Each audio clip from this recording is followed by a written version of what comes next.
الحمدللہ رب العالمین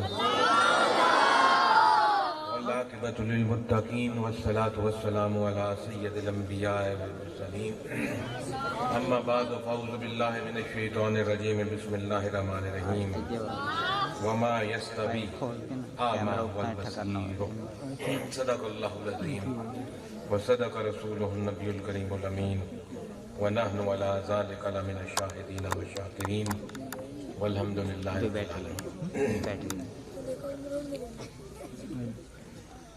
سب سے پہلے میں دورہ حدیث مکمل کرنے والے طالب علموں کو،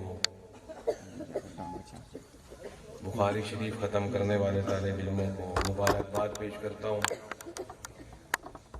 اور ان کے ساتھ ان کے والدین کو بھی مبارکباد پیش کرتا ہوں، اور ان کے اساتذہ کرام کو بھی مبارکباد پیش کرتا ہوں۔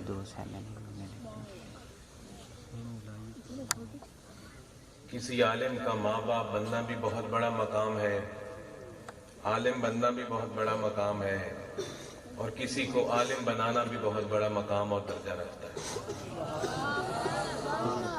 اور ایک عالم پتہ نہیں اپنے ساتھ باعمل عالم اپنے ساتھ پتہ نہیں کتنے لوگوں کو جنت میں ساتھ لے کر جائے گا۔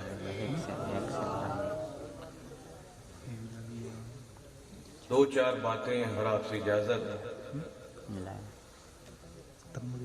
ختم بخاری شریف ہے، اور میں نے آپ کے سامنے اس میں اللہ کے کلام میں سے چند الفاظ پڑھے، جس میں اللہ رب العزت نے فرمایا کہ اندھا اور آنکھوں والا برابر نہیں ہے۔ کون برابر نہیں ہے؟ اندھا اور آنکھوں والا۔ اب سوال جو اٹھتا ہے، اللہ تعالیٰ نے تو بڑی ہی مساوات کا درس دیا ہے، رسول اللہ صلی اللہ علیہ وسلم نے بھی مساوات کا درس دیا ہے، اور کوئی خاندان، کوئی نسل، کوئی گورا اور کالا، کوئی امیر اور غریب، اوپر نیچے نہیں ہے، سب کو رب نے برابر کہا ہے۔ صرف اوپر وہی ہے جو اللہ کی نظر میں عزت والا ہے، اور اللہ کی نظر میں عزت والا صرف متقی ہے۔ تو یہاں رب نے فرمایا کہ اندھا اور آنکھوں والا برابر نہیں ہے۔ یہاں اندھے اور آنکھوں والے سے مراد ہے، اندھے سے مراد جاہل ہے، اور آنکھوں والے سے مراد عالم ہے۔ اندھے سے مراد کافر ہے، اور آنکھوں والوں سے مراد مومن ہے۔ باقی سب برابر ہے، صرف جاننے والا نہیں برابر اس کے جو نہیں جانتا، اور کافر نہیں برابر اس کے جو مومن اور متقی ہے۔ تو الحمدللہ بالخصوص ختم بخاری شریف مکمل کرنے والے، اور بالعموم باقی سارے طالب علم اور استاد اس چیز کو پوری زندگی مد نظر رکھیں کہ اللہ تعالیٰ نے یہاں برابری ختم کر دی کہ جو عالم ہے وہ آنکھوں والا ہے، اور جو جاہل ہے وہ اندھا ہے۔ اندھا اور آنکھوں والا برابر نہیں کہ جس کے پاس علم ہے وہ اور جس کے پاس علم نہیں ہے وہ برابر نہیں۔ اب علم نظر آتا ہے عمل میں، خاص طور پہ یہ جو 8 طالب علم میرے سامنے بیٹھتے ہیں، ان کو میں نصیحت یہی کروں گا کہ علم پر تکبر شیطان نے کیا تھا، اور وہ جس جگہ پر پہنچا ہمارے سامنے، تکبر نہیں، جتنا جس کے اندر جتنا علم آتا چلا جائے وہ اتنا ہی جھکتا چلا جاتا ہے. یہ حقیقی علم ہوتا ہے. اگر علم تکبر پیدا کرے تو وہ علم نہیں ہوتا، وہ پھر وہی اندھوں والی صورت میں آ جاتا ہے. حضور غوث پاک کا وہ مشہور قصہ کہ جب شیطان نے آپ کو ورگلایا اور ایک روپ میں آ کر آپ سے کہا کہ عبد القادر آپ نے اتنی رب کی عبادت کر لی ہے، اتنا علم حاصل کر لیا ہے، آج سے آپ جو مرضی کرو. یعنی اللہ کی بنائی ہوئی حدود آپ کے لیے حدود نہیں ہے. کوئی ضرورت نہیں آپ کو نماز پڑھنے کی، باقی امور پر اللہ کی فرمانبرداری کرنے کی. رب آپ سے راضی ہو گیا، جو مرضی کرے. تو حضور غوث پاک فرماتے ہیں کہ میں نے ایک لمحہ سوچا کہ عبد القادر کون ہوتا ہے جس کو یہ کہا جائے کہ تیرے لیے اللہ کی کوئی حدود نہیں ہے. جب رسول اللہ صلی اللہ علیہ وسلم سے کوئی چیز نہیں اٹھائی گئی، 5 وقت کی نماز امت پر فرض ہے اور حضور پر تو 6 نمازیں فرض تھی. تہجد سمیت ہم امت کے لیے 5 نمازیں ہیں اور رسول اللہ کے لیے 6 نمازیں تھیں، اور ساری کی ساری زندگی اسی شریعت پر محمد رسول اللہ صلی اللہ علیہ وسلم نے چل کر دکھایا. تو عبد القادر تو کون ہوتا ہے تیرے لیے یہ چیز معاف ہو جائے؟ آپ نے لا حول ولا پڑھا اور اس پر پھونکا تو اس کی اصلیت ظاہر ہو گئی کہ یہ ابلیس تھا. اور جاتے جاتے پھر کہنے لگا کہ عبد القادر میں نے اس حربے سے پتہ نہیں کتنے اللہ کے ولیوں کو برباد کر ڈالا کہ جب وہ ولایت کے منصب پر پہنچنے والے تھے میں نے یہ حربہ استعمال کیا تو وہ پھر گمراہی میں چلے گئے کہ ہم پتہ نہیں کیا بن گئے، ہر چیز ہم سے معاف ہو گئی ہے، نہ کوئی نماز پڑھو. جیسے جی کہتے ہیں بعض لوگ، آج کے بھی کچھ ایسے لوگ جو کہ تماشا پیری مریدی کا جنہوں نے بنایا ہوا ہوتا ہے، اور جی ہم تو ہر وقت بات نہیں نماز میں، ہمیں کیا ضرورت ہے نماز کی، ہمیں کیا ضرورت ہے وضو کی، ملنگ بنے پھرتے ہوتے ہیں. تو جو رسول اللہ صلی اللہ علیہ وسلم سے کوئی چیز معاف نہیں ہوئی تو یہ آج کے بات نہیں نماز والے کہاں سے آ گئے اپنے آپ کو معاف کروانے والے. تو حضور غوث پاک کو جاتی دفعہ اس نے پھر ایک حربہ لگایا کہ عبد القادر میں نے بڑوں کو گمراہ کر دیا لیکن آج تیرا علم تجھے بچا گیا. تو حضور غوث پاک نے فرمایا جا شیطان، میرے علم نے مجھے نہیں بچایا، اللہ کے فضل نے مجھے بچایا. عالموں کے ساتھ جب تک اللہ کا فضل رہے گا وہ عالم رہیں گے باعمل، اور فضل تب ان کے ساتھ رب کا رہے گا جب عالم عاجز اور انکسار رہیں گے، عاجزی اور انکساری کا پیکر ہوں گے. رسول اللہ صلی اللہ علیہ وسلم کی حیات مبارکہ دیکھیے، عاجزی اور انکساری کا پیکر. جتنے بھی حضور کے اصحاب تھے عاجزی اور انکساری کا پیکر، اہل بیت انکساری، عاجزی اور انکساری کا پیکر. تمام ولیوں کو آج تک ان کی زندگی کا مشاہدہ کر لیجئے، ان کی گردن جھکی ہوئی، عاجز اور انکسار کہ ہم کچھ نہیں، نہ کوئی تکبر. لوگ ہاتھ چومتے پھرتے، تعریفوں کے انبار لگاتے پھرتے، ان کی گردن پھر بھی آگے کہ جھکی ہوئی رب کے آگے. یہ علم تب آتا ہے جب عاجزی آتی ہے. اور میری آپ سے نصیحت ہے کہ زندگی بھر عاجزی اور انکساری نہ چھوڑنا.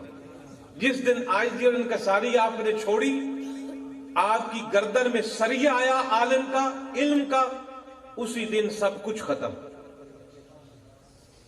اور عاجزی اور انکساری اختیار کی تو سب کچھ مل جائے گا. یہ حضرت جو امام بخاری صاحب کا ابھی قیدی صاحب بھی ذکر فرما رہے تھے پہلے، تو اس میں میں عرض کر دوں کہ امام بخاری صاحب ایک کشتی میں سفر کر رہے تھے اور اس کشتی میں ایک چور بھی تھا. اس چور نے دیکھا کہ امام بخاری صاحب کے پاس ایک اشرفیوں کا تھیلا ہے. چور نے اعلان کر دیا کہ جی میرا ایک اشرفیوں کا تھیلا گم ہو گیا ہے اور وہ امام بخاری کے پاس ہے، لہذا ان کی تلاشی لی جائے، مجھے وہ تھیلا دیا جائے. اس نے دیکھا تھا کہ آپ کے پاس ہے. لوگ آئے، انہوں نے اکٹھے ہوئے، انہوں نے کہا جی ٹھیک ہے تلاشی لے لیں. تو بڑے معتبر امام ہیں، ان پر ایسا الزام تو درست نہیں ہے جو آپ نے لگایا ہے. تلاشی لیں. جب تلاشی لی گئی تو وہ اشرفیوں کا تھیلا یا دیناروں کا تھیلا یا درہموں کا تھیلا، دولت تھی کسی بھی روپ میں تھی، مختلف کتابوں میں مختلف الفاظ آتے ہیں، وہ ان کے پاس سے نہیں نکلا، نہیں برآمد ہوا. وہ بہت حیران بھی، دیکھا میں نے اپنی آنکھوں سے پاس تھا، یہ کدھر گیا ہے؟ جب تلاشی تلاشی ہو گئی، معاملہ رفع دفع ہو گیا کہ ان کے پاس تو کوئی نہیں ہے، لوگ مطمئن ہو گئے. تو وہ چور آیا اور آپ کے پاس آ کر بیٹھا اور کہنے لگا، جناب آپ کے پاس تھیلا تھا، میں نے اپنی آنکھوں سے دیکھا، وہ گیا کدھر؟ تو امام بخاری فرمانے لگے، میں نے وہ دولت کا انبار جو آج کے دور میں شاید کروڑوں روپے بنتے ہوں گے، وہ میں نے پانی میں پھینک دیا. اور میں نے پانی میں اس لیے پھینک دیا کہ آج مجھ پر ایک الزام لگا ہے، چاہے سچا تھا یا جھوٹا تھا، ایک انگلی تو اٹھی نہ کسی کے میرے اوپر. اور آج چاہے سچی انگلی اٹھی یا جھوٹی انگلی اٹھی میرے اوپر، تنقید کی، الزام کی، چوری کی. تھیلا میرا تھا، میری حلال کی کمائی کی وہ دولت تھی، لیکن میں نے پانی میں اس لیے پھینک دی کہ آج اگر میرے ذات پر ایک انگلی اٹھ گئی تو قیامت تک میری لکھی ہوئی حدیثوں پہ بھی لوگ شک کریں گے، جو میں نے پوری زندگی محنت کی. تو اگر امام بخاری کو پڑھا ہے تو امام بخاری جیسا کردار بھی پیدا کرو، ان جیسی سیرت بھی پیدا کرو، تاکہ صحیح علم جو ہے وہ حاصل ہو سکے. انہی الفاظ کے ساتھ کہ جناب آپ کے والدین کو بھی مبارک، آپ کا بچہ عالم بنا ہے، آپ کی بخشش کا ذریعہ بنے گا. آپ نے اس کو باعمل کرنے کی کوشش کرنی ہے اور اسی فیلڈ میں اس کو کہیں گے کہ جناب یہ اور مزید ترقی کرے آپ. اور پھر ایک یہ بچوں کے لیے، ایک یہ بخاری شریف والوں کے لیے ایک میں اعلان کروں کہ آپ سب نے ایک وہ مقالہ یا تھیسس لکھنا ہوتا ہے. تھیسس میں آپ کو مضمون دوں گا، آپ 8 لوگوں کو، آپ نے وہ تھیسس لکھ کے دینا ہے، پھر ہم آپ کو سند دیں گے. یہ جناب غلام محمد سعیدی صاحب،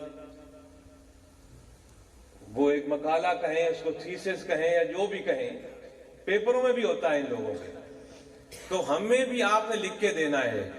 اس ادارے کا حق بنتا ہے آپ پر، اور وہ مضمون ہم دیں گے. وہ جو میں نے دیکھا ہے، وہ جو عام جگہوں پہ لکھ کے دے جاتے ہیں، وہ کوئی مضمون نہیں ہوتے خاص، وہ تو میں لکھ لوں، میرے جیسا جاہل بندہ لکھ لے. آپ جیسے عالم سے اگر کچھ لکھوانا ہے تو کوئی اچھی معیاری چیز لکھوائی جائے. تو وہ ہم آپ کو مضمون دیں گے 8، آپ جب لکھ کے ہمیں دے دو گے، تھیسس ریسرچ اس پہ کر کے کسی شخصیت پر یا کسی جگہ پر یا جس پر بھی ہم مضمون دیں آپ کو، جب آپ مکمل کر کے ہمیں دو گے تو ہم آپ کو سند ایشو کرے گی ادارے کی. سند تب ایشو ہوگی جناب، وہ لکھ کے دیں گے. اس سے ایک تو آپ کے جو فکر نواز کا مسئلہ حل ہو جائے گا، بڑا مضمون مل جائیں گے آپ کو زبردست قسم کے، آپ کئی مہینے چلا سکتے ہو اس میں.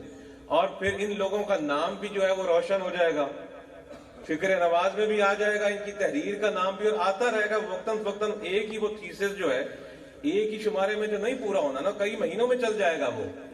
اور پھر انشاءاللہ العزیز مضمون ایسے آپ کو دیں گے کہ واقعی جو جس کا تعلق ہو، صحیح پتہ چلے مضمون ہے. خاص طور پہ میری خواہش ہے کہ زیادہ مضمون جو میں ان کو دینا لگا ہوں وہ اہل بیت کے خاندان سے دوں. اور اس پر بھائی وہ دوسرے تو لکھتے کچھ نہیں ہیں، جو پتہ نہیں، میں ان کا نام نہیں لیتا، بہت بڑے بڑے ختم بخاری ہوتے ہیں ان کے ہاں بھی، وہ تو اہل بیت کو چھیڑتے نہیں ہیں. اور جو دوسرے اہل بیت کے غلام بنے پھرتے ہیں وہ غلط چیزیں لکھ دیتے ہیں. تو ہم کیوں نہ لکھیں؟ اہل بیت ہمارے ہیں، ہم علی کی اولاد ہیں، ہمارا پیر علی کی اولاد ہے. ایسے مضمون ہمارے رسالے میں بھی آنے چاہیے، اور آپ کا علم بھی اس سے بڑھے گا. آپ بخاری ختم کر کے آئے اور تھیسس اگر اہل بیت کے خاندان سے ہم ٹاپک چن لیں گے، 8 شخصیات ہم چن لیں گے اہل بیت میں سے، آپ ان کی ریسرچ کرو گے. یہ نہیں کہ آپ نے اب کہیں سے اٹھا کے کتاب سے نقل کر لینا نا آپ دورہ حدیث کیا ہے، آپ نے تھیسس کرنا ہے، ڈاکٹریٹ بن جاؤ گے آپ اگر اس پر محنت کر کے لکھو گے تو ڈاکٹریٹ بن جاؤ گے، آپ کی اپنی ایک کتاب آ جائے گی آپ کے نام سے. اور ہمارے ادارے کے لیے بھی اور شمارے کے لیے بھی ایک بہت اچھی چیز ملے گی. شروع ہم اہل بیت سے کریں گے، پھر آگے باقی شخصیات کو بھی لاتے جائیں گے، صحابہ کو بھی لیں گے، آگے آہستہ جیسے لوگ آئیں گے. لیکن میرا ارادہ ہے کہ شروع اہل بیت سے کریں کہ بالکل ہم سنی بھی اہل بیت سے غافل ہوتے جا رہے ہیں اور نام نہیں لیتے. مجھے دل ہی دکھ ہوتا ہے بھائی، چاہے آپ مجھے کہیں کہ جی علی کی اولاد ہے اس لیے کہہ رہا ہے، لیکن نہیں، مولا علی ہے، اس کے بغیر حق نہیں ہے، حق نہیں کسی کو مل سکتا. علی کی محبت کے بغیر اس گھرانے کے ساتھ عشق اور محبت کے ساتھ اگر دین بھی اہل بیت نہیں بچایا تھا کربلا میں آ کے، کوئی اور نہیں آیا تھا، انہی حضرات نے دین کو بچایا تھا. تو اور ہمارا پیر بھی اہل بیت ہے، سید کا گھرانہ ہے، ہمارا مرشد بھی سید ہے. تو ہمیں اس پر یہ جی ہم سوچ لیں گے کیا کیا ان کو ٹاپک دینا ہے، لیکن شروع اہل بیت سے کرنا ہے، پھر اگلی دفعہ دیکھیں گے کیا کرنا ہے. اور اس کے بعد آخر میں کہ حکومت پاکستان نے 7 بجے فیصلہ کیا ہے کہ جی تمام تعلیمی ادارے بند کر دیے جائیں. تاریخوں پہ جو ہے وہ بات چیت ان کی چل رہی ہے، کوئی 30 ہے یا کوئی 5 اپریل ہے. اس پہ ہاں جی نہیں، 27 کا کوئی اعلان نہیں ہوا ابھی. 27 مارچ کی بات کر رہا ہوں. ہاں نہیں 27 کا کوئی نہیں، میں کہ 5 تک زیادہ فیصلہ ہے کہ میں آپ کو اجلاس کی بات بتا رہا ہوں. 5 اپریل تک زیادہ ان کا ہے، لیکن کہا جی دوبارہ فیصلہ کریں گے حالات دیکھ کے اب اس کے مارچ کے اخیر میں. تو اس کے لیے ادارہ ہمیں بھی بند کرنا پڑے گا. اور جی آپ بچوں کے لیے خوشی کی بات نہیں ہے، آپ پہ مزید برڈن پڑے گا، بوجھ پڑے گا پڑھائی کا بہت زیادہ. سندھ والوں نے جو فیصلہ کیا 30 مئی تک چھٹیوں کا، وہ ستیہ ناش بچوں کا کر دیں گے. شدید جون جولائی کی گرمی میں سارے امتحان، جون جولائی کی گرمی میں سارے برڈن بوجھ کا. تو جو ان ٹچ رہے گا اسٹوڈنٹ وہ بہتر رہے گا، ورنہ یہ جب سکول کالج کھلنے ہیں، یہ ہمارا ادارہ بھی اتنا بوجھ پڑھائی کا پڑ جانا، آپ کا سر پھر جانا ہے. یہ بچوں کے لیے خوشی کی چیز نہیں ہے، بلکہ بڑا ان پر بوجھ پڑ جانا ہے اس چیز کا. لیکن اب مجبوری ہے، اور مجبوری بھی ایسی ہے کہ میں تو ابھی وہاں پلاٹ میں بھی یہ بات کر کے آیا تھا کہ اگر حکومت نے اعلان نہ بھی کیا تو ہم ادارہ اپنا بند کر دیں گے، کیونکہ ہمارا بورڈنگ کا حساب ہے اور وہ انتہائی خوفناک وائرس ہے، آپ کو اندازہ نہیں. آپ بچنے کی کوشش کریں، یہ گھر میں بھاگنے جھولنے کا ٹائم نہیں ہے. اوائڈ کریں زیادہ لوگوں میں بیٹھنا، زیادہ لوگوں سے ملنا، میل جول رکھنا، زیادہ جگہوں پہ جانا. انتہائی خوفناک وائرس ہے جو کہ چند دنوں میں بندے کو ختم کر دیتا ہے. اور جس کو وائرس ہے اس نے مائکرو فون کو ہاتھ لگایا، کوئی اور لگائے گا اس کو ہو جائے گا. کوئی وہ کھانسا ہے ساتھ والے کو ہو جائے گا جس کے قریب وہ کھانسا ہے. تو تمام بچوں کے لیے بھی بیماری ہر اللہ کی طرف سے آتی ہے، اس کی مرضی کے بغیر نہیں آتی. جس کو ہونی ہے اللہ نے چاہنا ہے تو ہونی ہے، جس کو نہیں ہونی اللہ نے چاہنا ہے تو نہیں ہونی. لیکن حفاظتی تدبیر کرنی ہمیں دین اسلام کی تعلیمات میں بھی ہے اور رسول اللہ صلی اللہ علیہ وسلم کے بھی فرمان عالی شان ہے. حفاظتی تدابیر اگر دنیا رسول اللہ کے فرمان پر عمل کرتی تو یہ چائنا سے باہر نہ آتا یہ خوفناک وائرس. حضور کا فرمان عالی شان ہے جو کہ 1400 سال پہلے آپ نے دیا تھا کہ جہاں وبائی مرض پھوٹے وہاں سے کوئی بندہ باہر نہ آئے اور باہر سے کوئی اندر نہ جائے.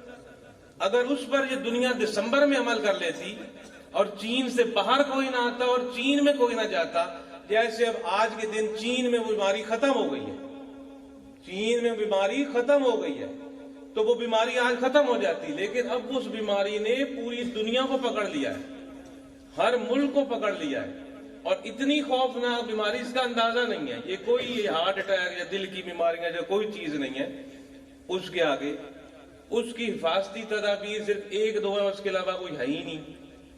ایک، ہاتھ صاف رکھیں، اور ہاتھ کو دوبارہ منہ پر نہ ملائیں، تاکہ سانس کے ذریعے ناک اور منہ سے وہ چیز جراثیم اندر جاتا ہے وہ نہ جائے۔ لوگوں سے زیادہ ملے نہ، اگر ملاقات ہو جائے تو ہاتھ کو صاف رکھیں، دوبارہ ہاتھ صاف کریں۔ اور تیسرا، وائٹامن سی کا انٹیک زیادہ ہونا چاہیے بندے کی خوراک میں، کہ یہ بیماری اس پر اثر نہ رہے، کیونکہ ہو سکتا ہے یا ہم میں سے کئی کو ہو، کیونکہ یہاں تو ہر چوتھے بندے کو کھانسی، بخار اور نزلہ نظر آتا ہے۔ تو وہ وائرس جس کو کرونا کا نام انہوں نے چائنا والوں نے دیا، وہ خطرناک، وہ کھانسی، بخار، نزلہ اس وقت خطرناک کرونا بنتا ہے جس بندے کی اندر سے قوت مدافعت کمزور ہو، ورنہ وہ عام کھانسی بخار چند دن تک اس کو ٹھیک ہو جاتا ہے، اس کے اگر اندر سے اس کی قوت مدافعت ہے۔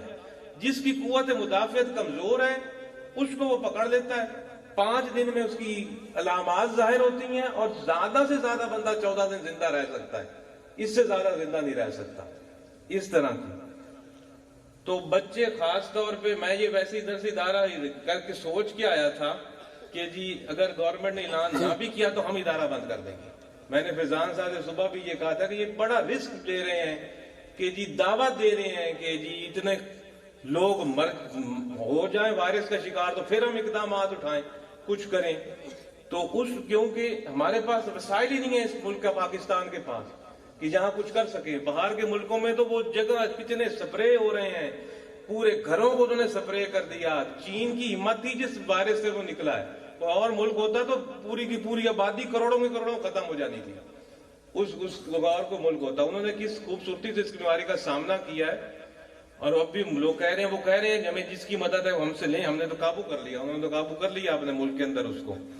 اور اس میں وائٹامن سی، اس میں یہ ہر فروٹ کے اندر وائٹامن سی ہوتا ہے، فروٹ زیادہ کھائیں۔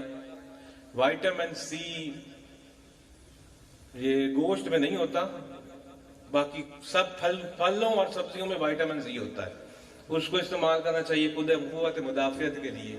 جس کی قوت مدافعت کمزور ہو اس کو لازماً اوائڈ کرنا چاہیے، زیادہ احتیاط کرنی چاہیے۔ میں یہی کہوں گا بیماری تو اللہ کی طرف سے آتی ہے، موت جس کی آنی ہے لیکن احتیاط کرنی چاہیے اور لازماً کرنی چاہیے۔ صرف سکول ہی بند نہیں ہوئے، جہاں تک میری اطلاعات ہیں 23 مارچ کی کوئی تقریب نہیں ہوگی، وہ جو پریڈ وغیرہ ہوتی تھی وہ نہیں ہوگی، کہ فوجیوں کو نہ ہو جائے جو پریڈ میں جا رہے ہیں۔ اس کے علاوہ لوگوں سے درخواست کی گئی ہے کہ شادیاں کینسل کر دیں، تاریخیں آگے لے جائیں، لوگوں کو اس میں اجتماع ہو۔ اس کے علاوہ اور حکومت اقدامات اگلے مرحلے میں یہ آئیں گے، اگر اور کچھ چند جو اس میٹنگ میں فیصلہ ہوا ہے کہ چند اگر اور بڑی تعداد لوگوں کی وائرس سے، آپ کے سارے اجتماعات پر پابندی لگے گی، جس میں میلاد بھی ہیں، نعت خوانیاں کی محفلیں بھی ہیں، جمعے کے اجتماع بھی کسی حد تک محدود کیے جائیں گے۔ یہ سارے اقدامات کرنے پڑیں گے جیسے کہ ایران میں کیے گئے ہیں، تاکہ اس کو مزید نہ پھیلایا جائے۔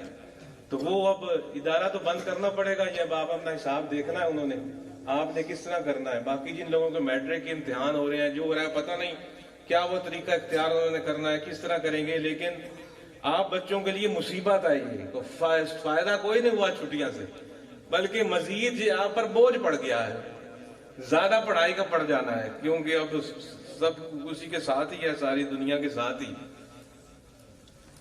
تو جناب پھر آخر میں ختم بخاری والوں کو مبارک، اللہ آپ کو بعمل عالم بنائے۔ تھیسس لکھ کے دیں، ہمارا حق بنتا ہے، ہم لے کے دیں گے، رہیں گے آپ سے، اور آپ کی صلاحیتوں کا پتہ چلے گا اس میں۔ یہ کتب خانہ پڑا ہے، اس سے استفادہ حاصل کریں، اور ہر جگہ پر لائبریری ہیں، اس شخصیت پر آپ تھیسس لکھیں، آپ ڈاکٹریٹ بن جائیں گے، ڈاکٹر بن جائیں گے۔ آپ اپنا وہ تھیسس مکمل کریں، یہاں ادارے میں بھی رکھیں، اس کو چھپا کر بھی آپ بازار میں بھی دے سکتے ہیں، لوگوں کو بھی استفادہ کرا سکتے ہیں، اور اس میں سے ہم مضمون بھی لیں گے اپنے فکر نواز کے۔ تو اللہ تعالیٰ آپ کو بعمل بنائے۔ باقی ہم سب کے کوئی جتنا علم ہم سب کے پاس ہے اس پر عمل کی توفیق عطا فرمائے، کیونکہ قیامت کے جو چند سوال ہیں ان میں سے ایک سب سے پہلا یہ سوال بھی ہوگا جتنا جانتا تھا کتنا عمل کیا آج بتانا ذرا ادھر آ کہ جو کچھ تو سنتا تھا تقریروں میں، جو کچھ تو کتابوں میں پڑھتا تھا، آج بتا اس میں سے عمل کتنا کیا. باقی نماز روزے بعد میں ہم پوچھیں گے، پہلے یہاں سے تو نکلنا کہ جتنا جانتا تھا عمل کتنا کیا پہلے وہ بتا. تو جتنا ہم جانے علم، اللہ ہمیں اس سے عمل کرنے کی توفیق عطا فرمائے، اور اللہ ہمیں اندھوں میں نہ پیدا کرے، اندھوں میں نہ بنائے، آنکھ والا بنائے. جیسے خود قرآن میں فرمایا کہ آنکھ والے اور اندھے برابر نہیں ہے. اللہ ہمیں آنکھ والا بنائے یعنی عالم بنائے، اللہ ہمیں آنکھ والا بنائے، مومن بنائے. تو علم عالم کے لیے کوئی ضروری نہیں ہے کہ جاننے والا وہی ہے جس کی سر پر پگڑی ہو یا داڑھی ہو یا امامہ ہو. یہ ضروری نہیں، یہ کوئی معیار نہیں ہے. جس کو کوئی چھوٹی سی چیز کا بھی پتا ہے وہ بھی اس کا عالم ہے، وہ اس پر عمل کرے. اور مسلمان تو سارے عالم ہیں. ہمیں ایک دوسرے کو تبلیغ کرنی چاہیے، بس نصیحتیں ایک دوسرے کو کرنی چاہیے. جو بھی کسی کے پاس اچھی بات ہے دوسرے تک پہنچائے. یہ لبادہ جو ہے نا، یہ اوڑھ کر ہم نے وہ ایک ہر بندہ عالم بننا چاہیے. ہمیں جناب ہوتا ہے تو گھر میں فوت ہو جائے تو مولوی نو سدو، ختم پڑھنا مولوی نو سدو، میلاد پڑھنا مولوی نو سدو. بھائی کی کیا بات ہے، یہ تماشا ہے. بھائی آپ کے والدین فوت ہوئے، آپ خود جنازہ پڑھا دو، آپ خود ختم پڑھو، آپ خود میلاد کراؤ. ضروری ہے کہ چیز میں آپ نے جناب وہ محتاج ہونا ہے. اس کی وجہ یہ ہے کہ وہ سیکھتے نہیں نا، وہ صرف چلتے نہیں ہیں نا. کم از کم ہماری ادارے اس اکیڈمی سے تو آپ سب لوگ ایسے نکلو کہ آپ ہی اپنے بزرگوں کے جنازے پڑھاؤ، ان کے ختم بھی خود پڑھاؤ، تقریریں بھی خود کرو، دین کی اشاعت بھی خود کرو. تو وہ ماں باپ بھی بخشے بخشائے ہیں پھر، جن کی اولاد جناب ان کے ختم پڑھے، ان کے جنازے پڑھے، نمازیں پڑھے، مفت کی ان کو تو ثواب قبر میں ملتا رہے گا. اللہ تعالیٰ ہم سب کی اولاد کو ہمارا فرما بردار بنائے، ان کو بھی دین پر چلنے کی توفیق دے تاکہ وہ ہماری بخشش کا ذریعہ بنے. اور اللہ تعالیٰ اس ادارے میں یہ ختم بخاری کی جو نشستیں ہیں یہ قیامت تک قائم رکھے، اور دن بدن ان کے جو طالب علم ہیں اللہ ان کی اضافہ کرے ان کی تعداد میں. اور جن استادوں نے ان بچوں پر محنت کی، ضرور اللہ تعالیٰ ان کو اس دنیا میں بھی اس کا صلہ عطا فرمائے گا اور آخرت میں بھی اجر عطا فرمائے گا اس چیز کا کہ انہوں نے علم کو آگے پڑھایا. اور ان استادوں کو بھی مزید محنت کی توفیق عطا فرمائے، اور آپ کو بھی مزید اس علم کو زندگی بھر لے کر چلنے کی توفیق عطا فرمائے. اللہ ہم سب کا حامی و ناصر ہو. باخر دعوانا ان الحمدللہ رب العالمین.